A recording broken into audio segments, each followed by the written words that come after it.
باللہ من الشیطان اللعین الرجیم بسم اللہ الرحمن الرحیم قال اللہ تبارک و تعالی فی کتابہ المجید وہو اصدق القائلین وقولہ الحق بسم اللہ الرحمن الرحیم ونرید ان نمن علی الذین استضعفوا فی الارض نجعلہم ائمۃ ونجعلہم الوارثین۔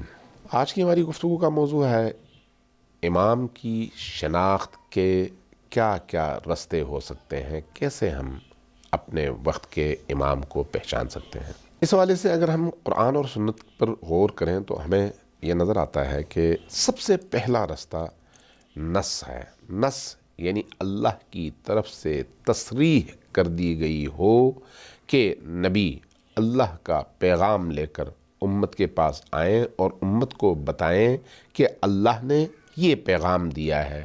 تو یہ جو نبی کریم کا اللہ سے پیغام لے کر بندوں تک پہنچانا ہے، اس کو ہم نص کہتے ہیں۔ قرآن نص ہے، اسی طرح سے نبی کریم کا کلام نص ہے۔ لہٰذا اپنے وقت کے امام کو پہچاننے کا ایک رستہ نص ہے۔ خود نص کے دو حصے ہیں۔ ایک حصہ یہ ہے کہ نبی کریم صلی اللہ علیہ وآلہ وسلم آ کر یہ فرمائیں کہ اللہ تبارک و تعالیٰ نے مجھے یہ حکم دے کر بھیجا ہے کہ اس چیز کا اعلان کرو۔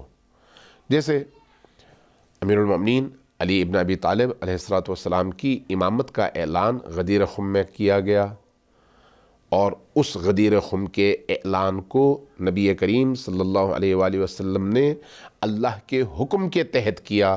تو گویا یہ نص ہے جس کے ذریعے سے ہم اپنے امام کو پہچان سکتے ہیں، اور آج کے جو امام دورہ ہیں، حجت دورہ ہیں، ان کی شناخت کا ذریعہ بھی یہی نص ہی کہلائے گا۔ دوسرا رستہ یہ ہے کہ خود نبی کریم صلی اللہ علیہ وآلہ وسلم کوئی ایسا فعل، کوئی ایسا کام کریں جس سے ہمیں یہ میسج پہنچے، یعنی ان کا فعل، ان کا کام نص ہے ہمارے لیے، چونکہ وہ جو کچھ بھی کرتے ہیں وہ اللہ کے حکم سے کرتے ہیں۔ چونکہ اللہ کے حکم سے کرتے ہیں اس لیے وہ بھی ہمارے لیے نص کی حیثیت رکھتا ہے۔ تو یہ دو رستے ہیں نص کے حوالے سے۔ اب آگے دوسری چیز اس شخصیت اور ہستی کی کرامت ہے، اس کو پہچاننے کے حوالے سے۔ یعنی اگر ہم اللہ کی حجت کو، امام وقت کو پہچاننا چاہیں تو ہمیں یہ دیکھنا پڑے گا کہ ان کے وجود سے کرامتیں ظاہر ہو رہی ہیں یا نہیں۔ یہ کرامتیں ان کے صدق کی دلیل کہلائیں گی، یہ کرامتیں ان کی امامت کی دلیل کہلائیں گی۔ اب اگر کسی کی شخصیت کے حوالے سے نص رسول کریم کی طرف سے آئے اور کرامت ان کے وجود اقدس سے ظاہر ہو تو بات بالکل واضح ہوگی کہ یہ اللہ کی طرف سے بندگان خدا پر حجت ہیں۔ اب جو چیز قابل غور ہے وہ یہ ہے کہ آیا اگر کسی ہستی کے بارے میں نص نہ ہو، آپ کے پاس نص نہ ہو لیکن کرامت ہو، تو پھر کیا ہوگا؟ اگر یہ کرامت درست کرامت ہے تو پھر ہم اس کرامت کی بنیاد پر اس ہستی کی حجیت کو قبول کریں گے، اور نص کے حوالے سے ہم یہ سمجھیں گے کہ نص تھی، ہم تک نہیں پہنچی۔ علماء اور متکلمین نے اس کو اس انداز میں بیان کیا ہے۔ لہٰذا کسی حجت کو، حجت خدا کو پہچاننے کے جو ذرائع ہیں ان میں پہلا ذریعہ نص ہے، دوسرا ذریعہ کرامت ہے، تیسرا نقطہ یا تیسرا رستہ اس کی عملی سیرت کی شناخت ہے۔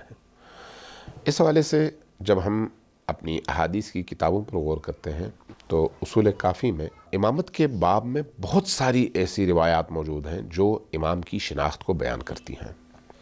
ان میں سے ایک روایت اسی باب امامت میں امام رضا علیہ السلام سے منقول ہے۔ فرماتے ہیں کہ الامام امین اللہ فی خلقہ، امام اللہ تبارک و تعالیٰ کی مخلوق کے درمیان امانت دار کا نام ہے۔ امام وہ ہوتا ہے جو مخلوق کے درمیان اللہ کا امانت دار ہو۔ آگے فرمایا کہ وَحُجَّتُهُ عَلَىٰ عِبَادِهِ، امام اللہ کی حجت ہوتا ہے اللہ کے بندوں کے اوپر۔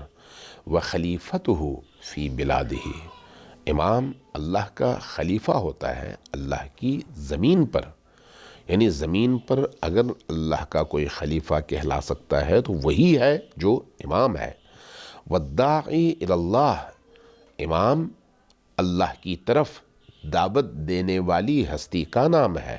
والذاب عن حرم اللہ، اور امام اللہ کے حدود، اللہ کی شریعت اور اللہ کے واجبات اور احکام کا مدافع ہوتا ہے، اس کا ڈیفینڈر ہوتا ہے، اس کو بچانے کے لیے میدان میں اترنے والی ہستی کو ہم امام کہتے ہیں۔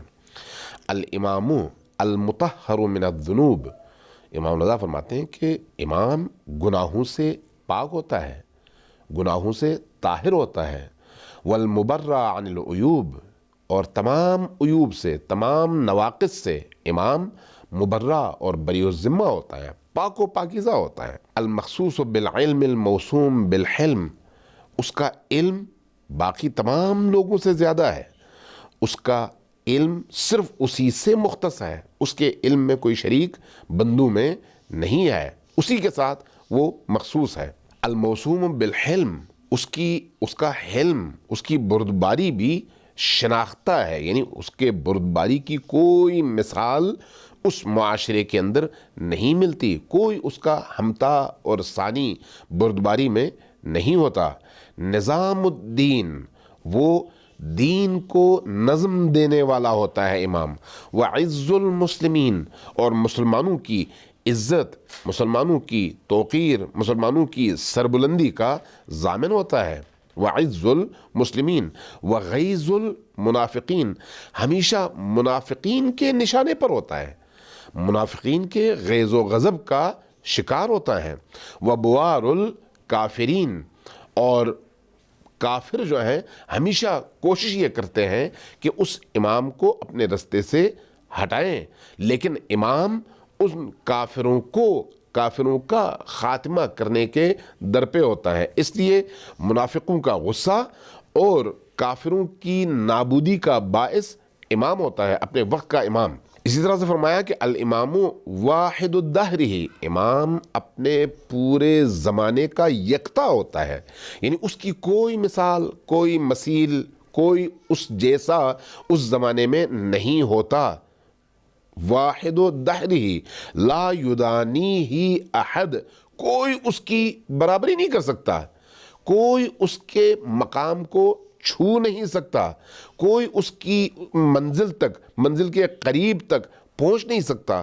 ولا یعادلہ عالم، کوئی عالم اس کے مقام کو چھو نہیں سکتا، اس کا علم یقیناً اس امام کی نسبت بہت کم ہوگا، اور امام کا علم اپنے معراج پر ہوگا، اپنے کمال پر ہوگا۔ ولا یوجد منہ بدیل ولا لہ مثل ولا نظیر، مخصوص بالفضل کلہ من غیر طلب منہ لہ ولا اکتساب، بل اختصاص من المفضل الوہاب۔ میں ساری روایت آپ کے سامنے پڑھ دیتا ہوں۔ فرمایا کہ امام جو ہے اس جیسا زمین پر کوئی نہیں ہوتا، اس کا شبیہ کوئی نہیں ہوتا، اس کا مانند، اس کی مثیل، اس کی مثال کوئی نہیں بن سکتا۔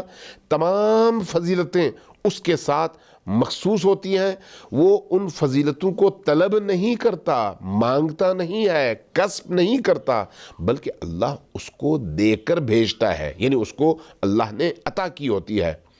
اور یہ وہ امتیازات ہیں، وہ خصوصیات ہیں، وہ نوادر ہیں جو اس امام کے ساتھ مخصوص ہیں، اور اللہ تبارک و تعالیٰ نے صرف اسی کو عطا کی ہیں۔ تو یہ امام بہت زیادہ بخشش والا ہوتا ہے، اور تمام مخلوقات تک اس کا فیض پہنچتا ہے۔ جب آپ ان خصوصیات کو، جو کہ اصول کافی میں مندرج ہیں اور امام کی شناخت کے حوالے سے بیان کیے گئے ہیں، آپ دیکھتے ہیں تو پھر اس نتیجے تک پہنچتے ہیں کہ 3 رستے ہوئے اس امام کو پہچاننے کے لیے۔ جس شخصیت میں یہ تمام خصوصیات موجود ہوں، وہ آپ کے زمانے کی حجت ہے، آپ کے زمانے کا امام ہے، آپ کے زمانے میں اللہ کی مخلوق پر دلیل ہے۔ اب اگلی بات، امام کی معرفت اور اس کی شناخت کے آثار ہیں۔ اپنے زمانے کے امام کی معرفت جو ہے وہ انسان کے اندر ایک تبدیلی اور تحول کا باعث بنتی ہے۔ یہ جو معرفت ہے یہ اصل میں دوستی کا نتیجہ ہے۔ تو اس حوالے سے چند چیزیں بڑی اہم ہیں۔ یہ دوستی اور محبت یعنی یہ جو شناخت ہے امام کی، یہ شناخت جیسے جیسے بڑھتی چلی جائے گی محبت بڑھتی چلی جائے گی۔ شناخت نہیں ہوگی تو محبت بھی نہیں ہوگی، شناخت ہوگی تو محبت بھی پیدا ہوگی۔ محبت جیسے جیسے بڑھتی چلی جائے گی ویسے ویسے اس شخصیت اور آپ کے درمیان ہم آہنگی بڑھتی چلی جائے گی۔ جیسے جیسے آپ کی محبت بڑھتی چلی جائے گی آپ اس کی طرح سے اپنی زندگی کو چینج کرتے چلے جائیں گے۔ یہ جو محبت ہے جتنی بڑھتی چلی جائے گی آپ اپنی عملی زندگی کو اس کی عملی زندگی کا عکس بناتے چلے جائیں گے۔ اسی کو ہم سنخیت کہتے ہیں، یعنی مشابہت، مأموم اور امام کے درمیان، محب اور محبوب کے درمیان۔ تو گویا امام کی محبت معرفت کا نتیجہ ہے اور سنخیت اس محبت کا نتیجہ ہے۔ معرفت آئے گی تو ساتھ میں محبت لے کے آئے گی، محبت آ جائے تو اس کے بعد عملی طور پر انسان اس شخصیت کے تابع ہوگا، اور جس طرح سے اس شخصیت کی زندگی ہوگی اسی طرح کی یہ محب بھی اپنی زندگی کو ڈھالتا چلا جائے گا۔ اب جب ہم اس اعتبار سے امیر المؤمنین علی ابن ابی طالب علیہ السلام سے پوچھتے ہیں نا کہ یا ابن رسول اللہ یا امیر المؤمنین آپ فرمائیے کہ امام کو آپ کس نگاہ سے دیکھتے ہیں، تو امیر المؤمنین علی ابن ابی طالب علیہ السلام نے بڑا خوبصورت جملہ ارشاد فرمایا کہ فانظروا اہل بیت نبیکم، تم اپنے نبی کی اہل البیت کی طرف غور سے دیکھو اور یہ دیکھو کہ فَإِن لَبَدُوا فَالْبُدُوا، اگر وہ خاموشی کے ساتھ گھر میں بیٹھے ہوئے ہیں تو تم بھی انہی کی طرح سے گھر بیٹھ جاؤ۔ یہ مشابہت ہے۔ اور اگر وہ خاموشی کے ساتھ گھر میں نہیں بیٹھے ہوئے بلکہ نکلے ہوئے ہیں اور میدان میں کھڑے ہیں اور میدان میں کھڑے ہو کر تم سے طلب نصرت کرتے ہیں، تم سے مدد مانگتے ہیں، تو اس صورت میں وَاسْتَنْصُرُوكُمْ فَانْصُرُوهُمْ، اگر وہ تم سے طلب نصرت کرتے ہیں اور مدد مانگتے ہیں تو ان کی مدد کرو۔ فَلْيَفْرِجَنَّ اللَّهُ بِرَجُلٍ مِّنَّا اہل البیت، اللہ تبارک و تعالی فرج عطا فرمائے گا، ظہور عطا فرمائے گا ہم اہل البیت میں سے ایک شخصیت کو۔ آگے جو جملہ ہے وہ بڑا عجیب و غریب ہے۔ احترام امیر المؤمنین دیکھیے امام عصر کے حوالے سے، فرمایا کہ بِأَبِي ابن خیرت الاماء، میرے والد قربان ہوں اس شخصیت پر جو قائم آل محمد ہیں اور بہترین کنیز کے بیٹے ہیں۔ حضرت امام عصر علیہ السلام ان کی والدہ کنیز تھیں، تو اس اعتبار سے امیر المؤمنین علیہ السلام نے ان کے مقام کو بیان کرتے ہوئے ان الفاظ کا استعمال کیا ہے کہ میرے باپ ان پر قربان ہوں۔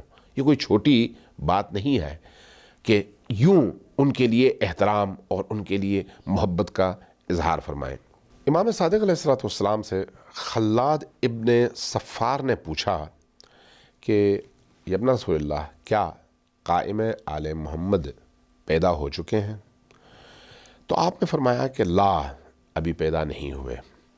وَلَوْ أَدْرَكْتُهُ لَخَدَمْتُهُ أَيَّامَ حَيَاتِي، اگر میں اس کے زمانے کو پاؤں تو جب تک زندہ رہوں اس کی خدمت کروں۔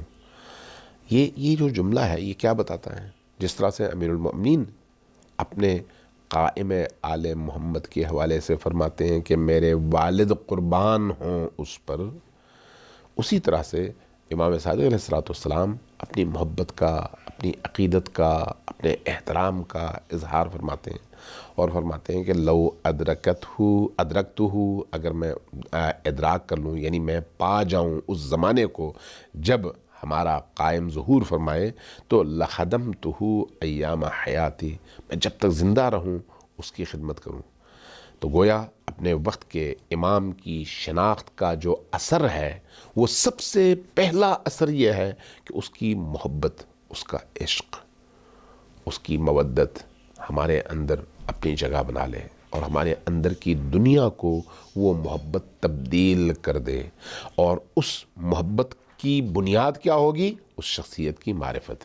یعنی معرفت آ گئی تو محبت آ جائے گی، محبت آ گئی تو پھر ہمارے اندر کی دنیا تبدیل ہو جائے گی، اور جب ہمارے اندر کی دنیا تبدیل ہوگی تو پھر امام صادق علیہ الصلوۃ والسلام کی اس حدیث کے مطابق لوگ کہیں گے کہ دیکھو صادق آل محمد کا پیروکار اور شیعہ جا رہا ہے.